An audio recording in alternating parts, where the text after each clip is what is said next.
Well, my name's Bob Ragland. I've been here about 2.5 years and came here because of medical situations. I could not walk like I needed to, and my wife and I, we were in a four-level, split-level home, and we could not maneuver the stairs that are there, and we had to make a decision. And here we are at Liberty Ridge. When we came here and moved in, it was the first time we ever saw it. We came sight unseen, and it's just been super. It was no mistake. It was no mistake. This was a dramatic change of a lifestyle for us, and it took us a while to get accumulated here and get adjusted, but things have been well. The people here have been well. We've been well taken care of. And for myself, when I came here, I decided I was going to try to make the relationships as best they could with the residents and with the staff. And I've tried to do that. And right now I can just about call them by first name when I see them. And I've tried to make that relationship with everybody that I've come in contact with that are new. And I think that's made a lot of difference in me being accepted more and me being more comfortable. And things have just been well here. Well, my main hobby was as a stamp collector. I collected stamps for about 50 years, and that was one of my main hobbies. I enjoyed the outdoors. I enjoyed going out and getting my hands dirty and doing the yard work and this type of thing. I enjoyed the outdoors very much, and that was just my lifestyle. They have an exercise room downstairs. I go down there twice a day to try to keep my muscles and bones active as best I can. My legs especially, I try to keep those as supple. I cannot stand up. I cannot do much walking.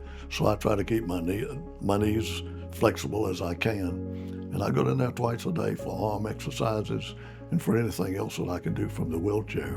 And I enjoy that facility a lot. My wife and I both go down there.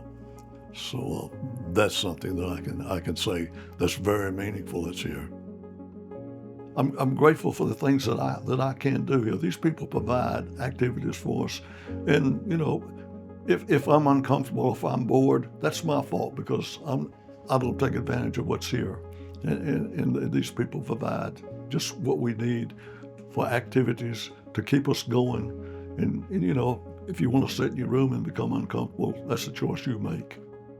People who come in, I appreciate that. I appreciate that so much. And when people come to see me, the thing that I hear most is, please forgive me for not being here, And I tell them, I said, well, you got to understand, I was on the outside and I understand where you're coming from. And when I was out there, I didn't want to come in and visit old folks in a facility like this either. So I know I'm familiar with both sides, I know where they're coming from.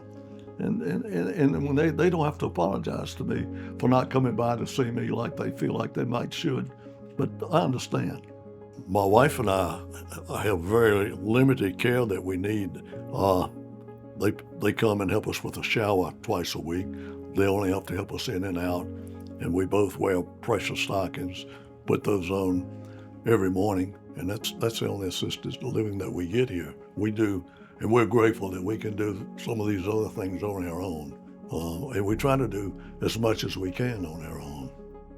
When you really need something, you know that somebody's near to help you with whatever it is. And I found out, if you have a problem, I know who to go to solve it. I don't have to sit down and discuss it with another resident or something, I know who to go to and get it taken care of. And that's very, very meaningful.